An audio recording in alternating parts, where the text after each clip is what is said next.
নমস্কাৰ বন্ধুসকল, মই নীৰৱ জোনাকে মোৰ জ্ঞান স্পৰ্শ চেনেললৈ আপোনালোক সকলোকে স্বাগতম জনাইছোঁ।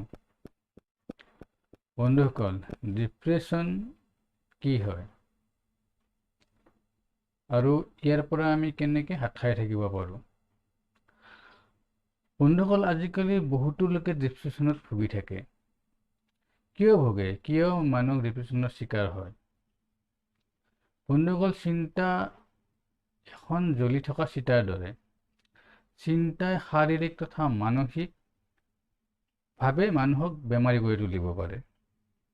তুলিব পাৰে মানে তোলেই, আচলতে তোলে।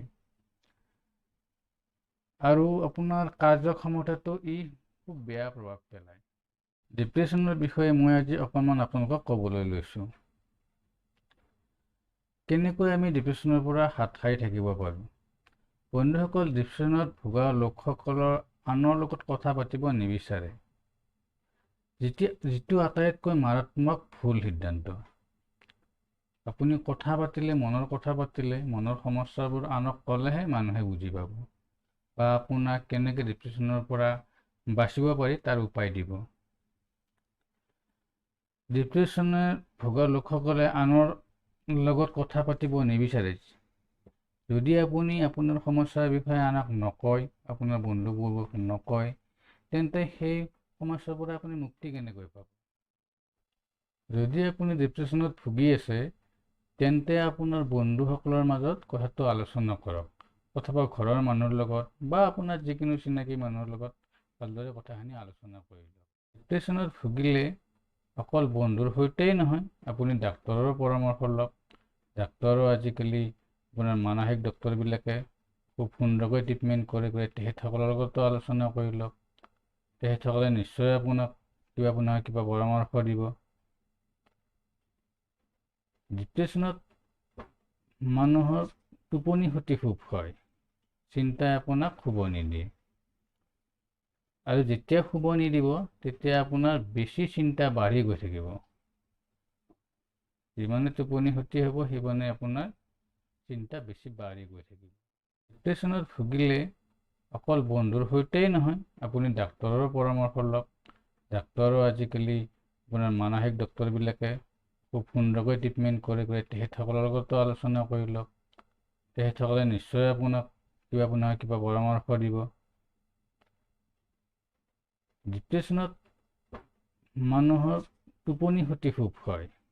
চিন্তাই আপোনাক শুব নিদিয়ে, আৰু যেতিয়া শুব নিদিব, তেতিয়া আপোনাৰ বেছি চিন্তা বাঢ়ি গৈ থাকিব। যিমানে টোপনি ক্ষতি হ'ব, সিমানে আপোনাৰ চিন্তা বেছি বাঢ়ি গৈ থাকিব। আপোনাৰ সমস্যা শুনাৰ পিছতো ডাক্তৰে আপোনাক পৰামৰ্শ দিবই, সমস্যা দূৰ কৰিবলৈ চেষ্টা কৰিবই। কিছুমান ঔষধ দিয়ে, যিয়ে আপোনাৰ টোপনি অহাত সহায় কৰিব বা আপোনাৰ মনটো ভাল লাগি থাকিব। মনটো শান্ত কৰি ৰাখিবলৈ চেষ্টা কৰিব। তেনেকুৱা কিছুমান ঔষধ দিয়ে। গতিকে ডক্তৰৰ পৰামৰ্শ লোৱাটো খুবেই প্ৰয়োজন। যদি আপুনি ডিপ্ৰেশ্যনত ভুগিছে, তেন্তে আপোনাৰ মন পচন্দৰ কামবোৰ কৰিবলৈ চেষ্টা কৰক।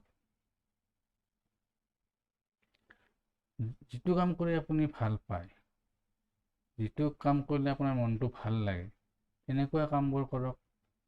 আপোনাৰ ভাল লগা খাদ্য খাওক, সংগীত শুনক, কিতাপ পঢ়ক। ভাল লগা কিতাপ, ভাল লগা গান, এইবোৰ শুনিবলৈ চেষ্টা কৰক।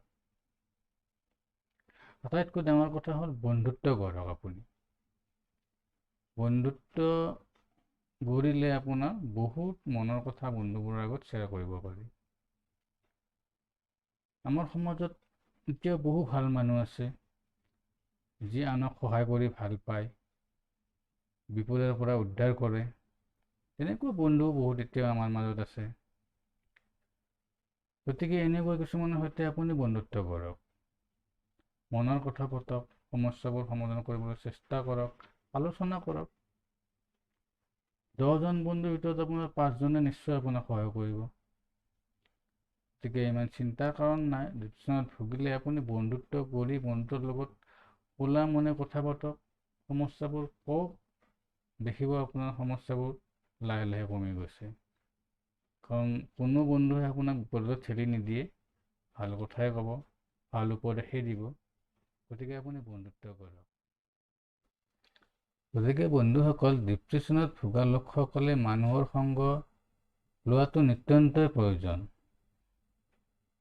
ভাল আলোচনা কৰক, সাহস ফূৰ্তি কৰক, চিন্তাবোৰ এৰি দিয়ক। চিন্তাটো লাগিয়ে থাকিব।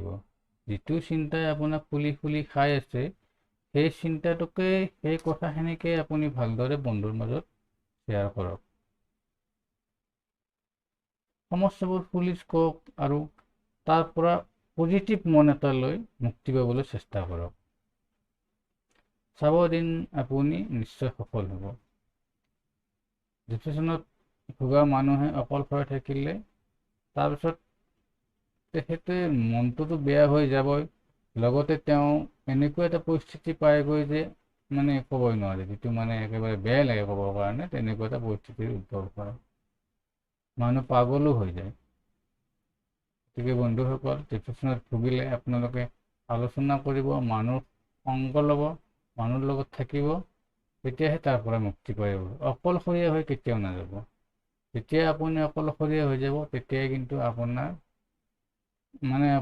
জীৱনটো ধ্বংস হৈ যোৱাৰ ফালে ঢাল খাই যায়। গতিকে যিমান পাৰে মানুহৰ সংগ লওক, মানুহৰ লগত থাকক, খুলি কওক কথাবোৰ। আপুনি মা দেউতাক ক'ব নোৱাৰে, বন্ধুক কওক। তেনেকুৱাকৈ আপোনালোকে কামবোৰ কৰি যাওক। আজিলৈ বাৰু মই এইখিনিয়ে ক'লোঁ। সকলোকে ধন্যবাদ জনালোঁ ভিডিঅ'টো চোৱাৰ বাবে। লাইক কমেণ্ট কৰি দিব আৰু চেনেলটো ছাবস্ক্ৰাইব কৰি দিব।